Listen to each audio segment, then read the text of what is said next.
देता हूँ, आपने इस चर्चा में भाग लेने के लिए अवसर दिया, क्योंकि मैं महामहिम के अभिभाषण के समय पूरी तरह से मैं सुन रहा था, लेकिन हमें लग रहा था पूरा सदन ही नहीं बल्कि ट्रेजरी बेंच भी इतना निराश थे उस भाषण को सुन करके। हम देख रहे थे कि कभी भी कोई क्लैपिंग नहीं हुआ, कोई खुशी कभी भी कोई सदस्यों ने इजहार नहीं किया। वित्त मंत्री थोड़े से प्रयास जरूर कर रहे थे, लेकिन कोई लोग साथ नहीं दे रहे थे। तो आप ये समझ सकते हो कि इस भाषण में क्या है और क्या नहीं है। सामान्यतया इस प्रकार के राष्ट्रपति का हो या राज्यपाल का जो भाषण होता है तो पिछले कामों का भी थोड़ा उल्लेख होता है, लेकिन इसमें अगर आप देखें तो पिछले कामों का कहीं कोई दिखाई नहीं पड़ा। मानो कि 28 नवंबर से ही ये सरकार चल रही है।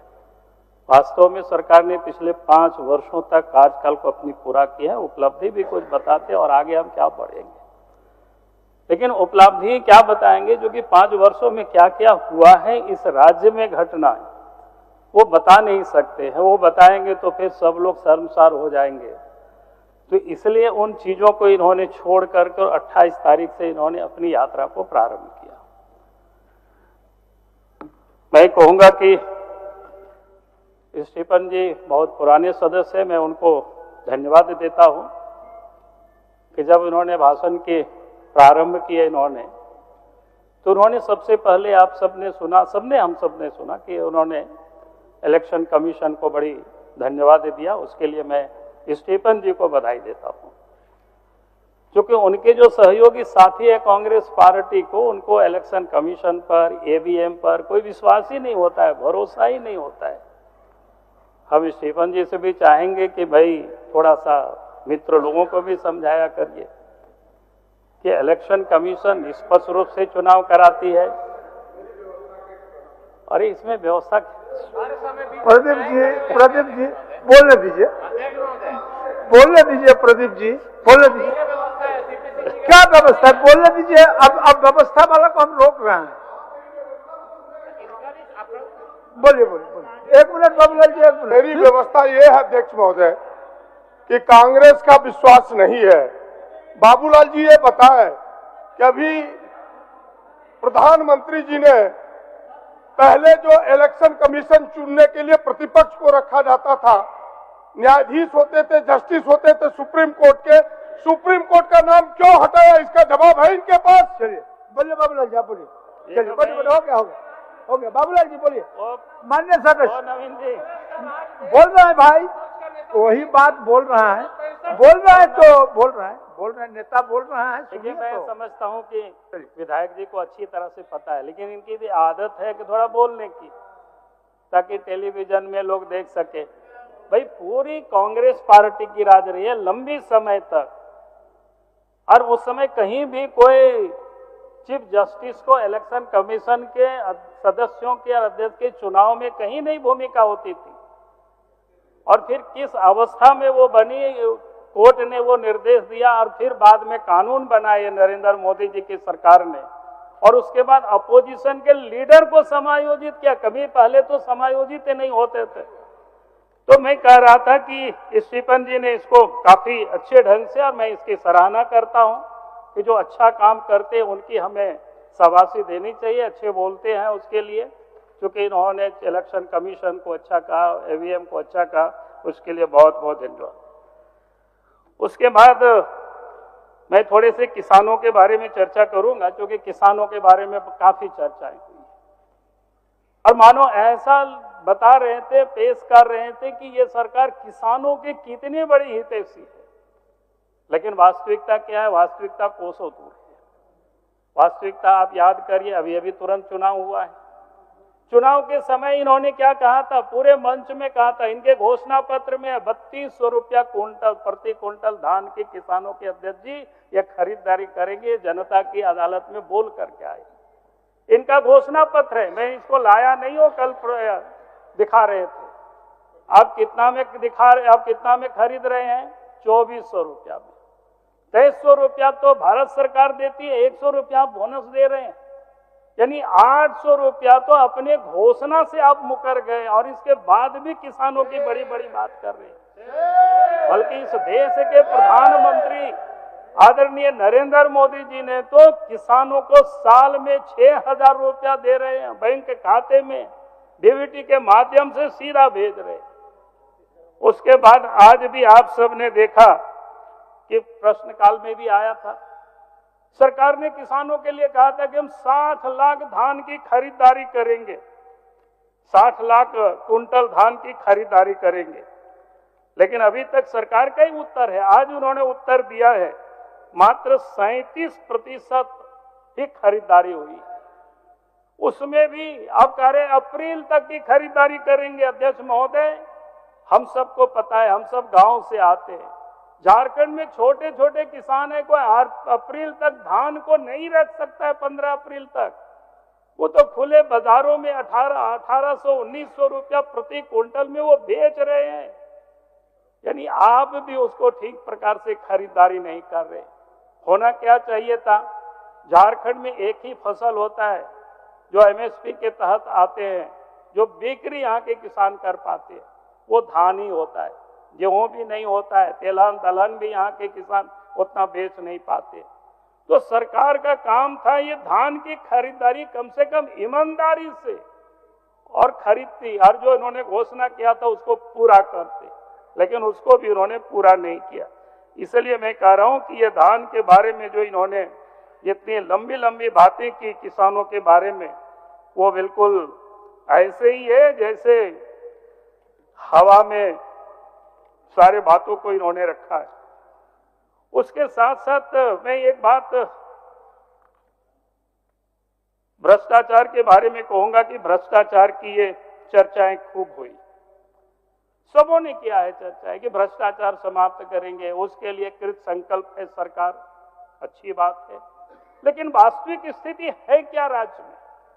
हम सब लोगों को ईमानदारी से उस पर विचार करना चाहिए। हम सब लोग जानते हैं आज ब्लॉक की स्थिति क्या है, अंचल में क्या है, थाना में क्या है, किसी से ये छुपा हुआ नहीं है। छोटा काम हो या बड़ा काम हो, किसी से पैसा नहीं, किसी से बिना पैसे के काम नहीं होता है। अध्यक्ष महोदय, मैं आपको एक उदाहरण कहूंगा भ्रष्टाचार का, वो रांची का है, और रांची में भी सीएम आवास के सामने का मामला है, कोई दूर का नहीं है, और वो भी आदिवासी है, जो अपने को सरकार कहते हैं हम आदिवासियों के हितैषी है। उसमें एक इंद्रदेव मुंडा है, कठल गोंदा का रहने वाला, 91 डिसमिल उनकी जमीन है।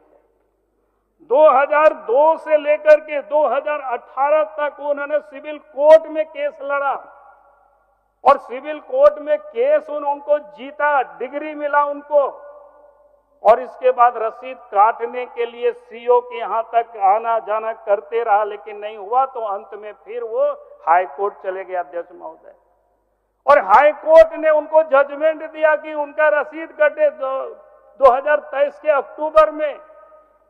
तो आज तक उनका रसीद नहीं कटा। आज मैंने उनको बुला करके पूछा क्या हुआ, बोला कि अब सरकार फिर से गई है सिविल कोर्ट में। अब बताइए गरीबों को कैसे न्याय मिलेगा? दीपक बिरुआ जी यहाँ बैठे होंगे, आप इसको नोट कर लीजिए। अगर सरकार ही इस प्रकार की आदिवासियों को तंग करे, कोई किसी से उनकी लड़ाई नहीं है, सरकार से लड़ रही है। और इसलिए मैं अध्यक्ष महोदय मैं ये कह रहा था कि ये हालत है भ्रष्टाचार की। और उनसे हमने पूछा ऐसा क्या, तो उन्होंने कहा कि सीओ ने हमको 20 लाख रुपया मांगा था उसके ओर से, हम 20 लाख नहीं दिए, इसलिए मामला को लोगों ने उलझा करके रख दिया। जांच होनी चाहिए। अध्यक्ष महोदय, मैं इस सदन का ही फिर मैं उल्लेख कर रहा हूं पुरानी घटना को। यहाँ सीपी सिंह जी पुराने सदस्य, मंत्री भी रहे हैं, अध्यक्ष भी रहे। आपको याद होगा पिछले सत्र में इसी सदन में एक उपायुक्त के विरोध में उन्होंने कहा था कि आर्म्स की लाइसेंस बनाने में 2.5 से 3 लाख रुपया लिए जाते हैं। हमको उम्मीद थी कि सरकार इनको बुलाएंगे और कार्रवाई करेंगे, जांच कराएंगे, लेकिन सरकार ने जांच नहीं कराई। जब इस प्रकार की सरकार चलती रहेगी तो हम कितनों भी भाषण देंगे, ये भ्रष्टाचार समाप्त नहीं होगा। इसलिए मैं कहता हूं भ्रष्टाचार समाप्त हो या ना हो, लेकिन कम तो हो सकता है। आज तो क्या है, लोग बोलते हैं सिपाही के ट्रांसफर पोस्टिंग में भी लाख 1.5 लाख रुपया देना पड़ता है। अब तो यहां तक लोग बता रहे कि भाई आज अगर हम इनको नहीं ध्यान देंगे, भ्रष्टाचार को लगाम लगाने के लिए मैं एक ही सूत्र सरकार को मैं कहूंगा, सरकार को, कि भाई आप ट्रांसफर पोस्टिंग में किसी भी अफसर से पैसा मत लीजिए, विकास योजनाओं में कमीशन मत लीजिए। मैं दावे के साथ कह सकता हूं कि झारखंड की जनता का काम यूं ही हो जाएगा, आप और हम सब लोग यहाँ भ्रष्टाचार को लेकर के भाषण देने की जरूरत नहीं पड़ेगी। लेकिन सच्चाई आज ये है कि भ्रष्टाचार को लेकर के हर कोई परेशान है। हमारे जैसे आप एसपी को, डीसी को टेलीफोन करने में डरते हैं कि हम करेंगे कि पता नहीं वो काम करेगा कि नहीं करेगा, जो वाजिब काम है, जनता की परेशानी है। इसलिए मैं आप सबसे यही कह रहा था अध्यक्ष महोदय कि इसको हमें ध्यान में देना चाहिए। फिर ये कहिए कि बालू के बारे में भी काफी चर्चा हुई। बालू का हम सब लोग जान रहे हैं क्या स्थिति है। बालू घाट की नीलामी नहीं हुई है और उसमें से आज हमने पता कर रहे थे शायद 30-32 करोड़ रुपया वित्त मंत्री जहां बैठे हुए 17 से लेकर के 2024 तक की जो घटना है पता कर लीजिए, 30-40 करोड़ रुपया ही मात्र शायद राजस्व मिला है। आखिर हो क्या रहा है? आज किसी को कोई फ्री में बालू नहीं मिलता है। मंत्री जी भले बोल दिया, लेकिन वास्तविकता क्या है? महंगी दामों में मिलता है, क्योंकि थाने वाले बालू की ट्रैक्टर को तभी पार होने देते हैं जिनका सिटिंग वहां तक होता है। माननीय सदस्य, मैं ध्यान में है अध्यक्ष महोदय, रोकने का इच्छा नहीं है, मैं जल्दी ही आसन का मजबूत आपकी बात मैं नहीं, इसलिए समय नहीं पूछा था आपको। और आखिरी में मैं एक बात जरूर कहूंगा कि मैया योजना की काफी चर्चा हुई। सदस्य प्रदीप यादव जी, उन्होंने काफी बड़ी बड़ी बातें बोले कि नकल करते, लेकिन वास्तविकता क्या है अध्यक्ष महोदय? अगर ये मैया सम्मान योजना के नाम से सरकार ने यहाँ चलाई, तो हमारी मध्य प्रदेश की सरकार ने 2023 से ही लड़ली बहना योजना चलाई, तो क्या उसकी नकल कहा जाएगा क्या? अगर नकल भी कोई अच्छे चीजों की होती है तो उसको हमें अच्छा ही मानना चाहिए। लेकिन एक सुझाव मैं वित्त मंत्री जी को जरूर देना चाहूंगा कि भाई इस प्रदेश के अंदर में आपने महिला सम्मान योजना के तहत मां बहनों को आप 2500 रुपया दे रहे हैं, लेकिन जो महिलाएं विकलांग है, जो महिलाएं विधवा है, जो महिलाएं वृद्ध है, वो सबसे अधिक जरूरतमंद है। 1000 तो आप दे रहे हैं, उनको और 1500 रुपया बढ़ा दीजिए। हमारी ओर से आपको, मैं वित्त मंत्री जी को, मुख्यमंत्री जी को मैं सार्वजनिक रूप से बधाई दे दूंगा, लेकिन आप ये जरूर घोषणा करें। और इसलिए मैं विशेष न कहते हुए, क्योंकि समय का भी मैं ध्यान रख रहा हूं, हमारे बाद में भी पकता है, लेकिन आपने हमें समय दिया, उसके लिए आपको बहुत बहुत धन्यवाद। माननीय सदस्य